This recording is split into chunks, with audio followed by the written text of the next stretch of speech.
appreciate y'all being here this evening to celebrate the life of my dad, JP. He was the most fascinating man I've ever met in my life. Fascinating person. It took me 64 years to figure him out. When I first grew up, for the first 12 years, when we got home from school, every kid in the neighborhood was there. Playing baseball, playing football, playing basketball, throwing a frisbee, who could jump on the pogo stick the longest. And Daddy orchestrated the whole thing. I couldn't figure out, did they come to see us or did they come to play with Daddy? And so we moved across the highway when I was 12 years old. And it was the same thing. At Christmas, everybody spent time with their parents. And then by the time 9 o'clock, they were all at our house. And we had Christmas dinner. My mother was the best cook in the world. And we were hunters. My brother and I hunted. Daddy was a hunter, the best hunter I've ever known. Maybe other than my brother.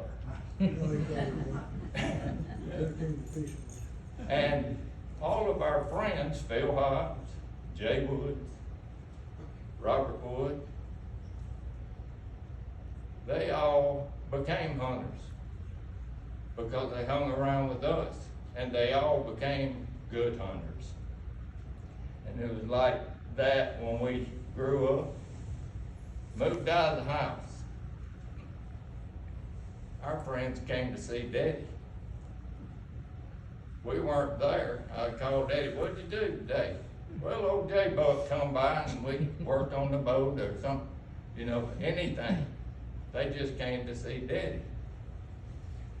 And my brother was more like Daddy than me. When I got about 30 years old, I stopped hunting and fishing. But my brother loved it. So Daddy would call me and say, well, what'd you do today?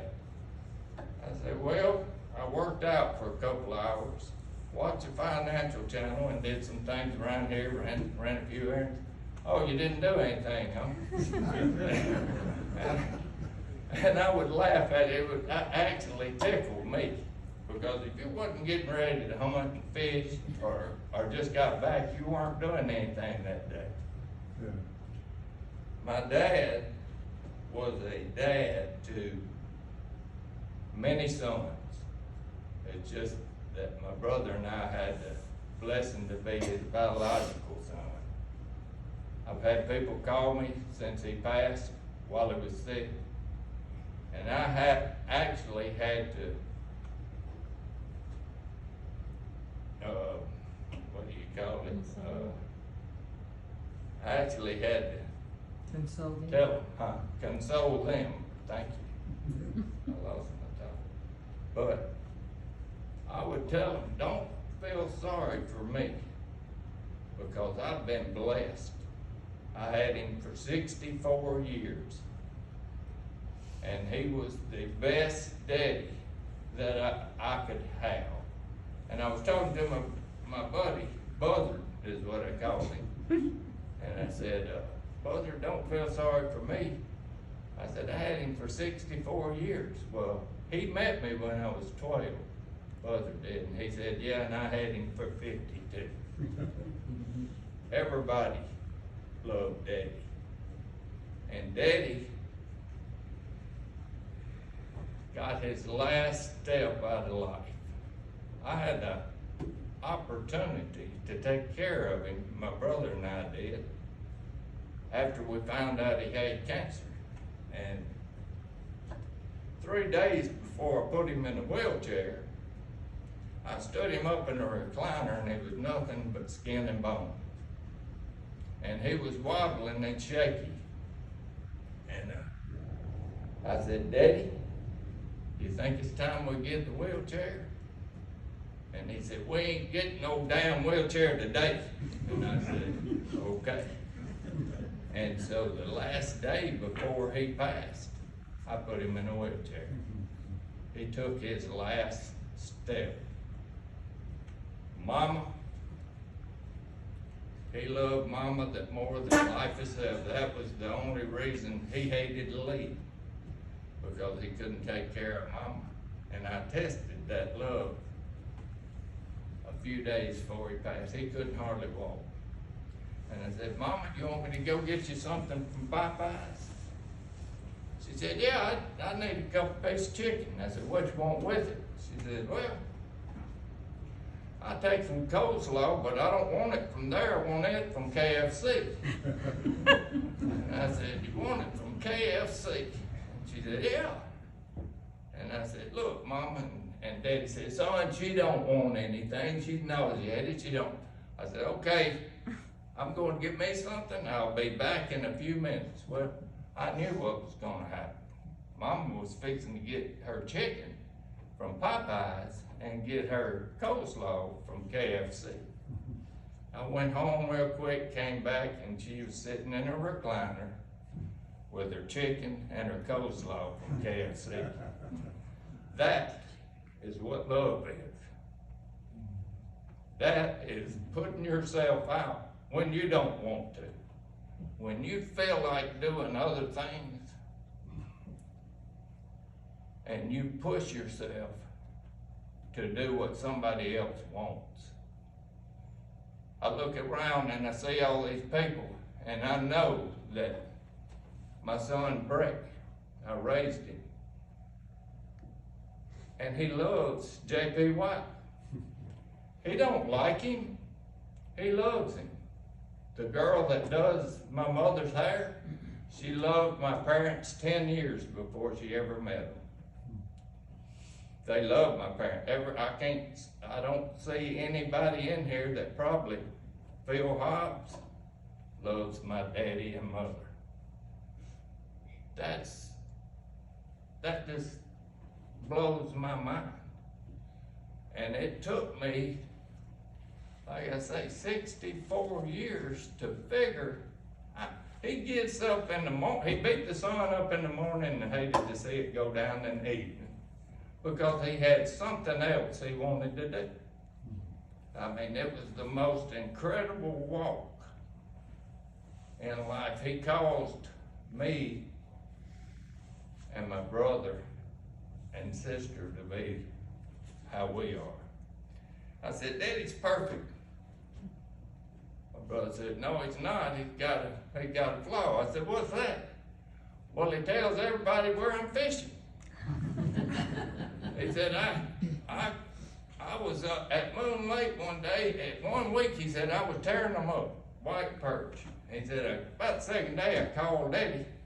And Daddy said, what you doing? He said, I'm fishing. He said, you catching anything? Brother, he's kind of cocky, tearing them up, you know. He said, well, where you catching them at? He said, Moon Lake. He said, the next day, he's sitting there and this boat pulls up. He shuts it down right beside him. He said, catching any? Brother said, not very many. He said, well, my friend said his son is tearing them up out here. and my brother says, who is your friend? He said, JP Wyatt. And so he said, before it was over, he was surrounded by JP Wyatt's friends. He said, I cranked up and left. He said, went out in the river and I stopped and called Daddy. And he said, Daddy said, what you doing? He said, fishing.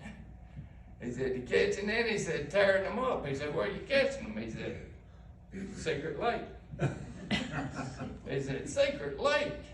He said, I ain't never heard of Secret Lake.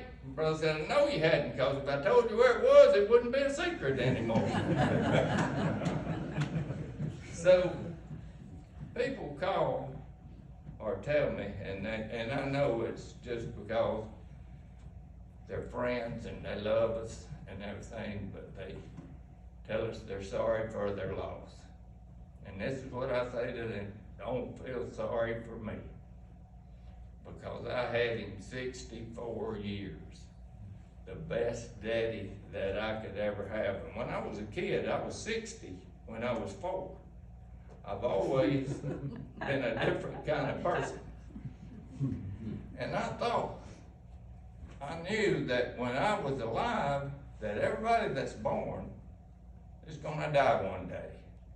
And I knew my parents were gonna go too one day. And hopefully, I was gonna be there to see that, or they hope that. Nobody wants to see their kids pass. So, knowing that, I said, what do I need to do to prepare myself for their passing? And the answer was to love them as hard as I could every day for the rest of my life. And that's what I did. I told them, I bought them stuff, I did everything that I knew to show them I loved them.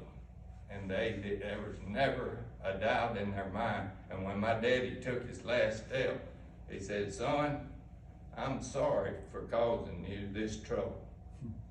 And I said, Daddy, it's been a privilege. And this day is not a hard day for me. I feel so blessed to have a daddy and a mother that loved him just as much as I did, or more. So I appreciate y'all coming. And if anybody else has anything, I could speak till next week, but I'm gonna let y'all go for now. Good job. Well done. That was great.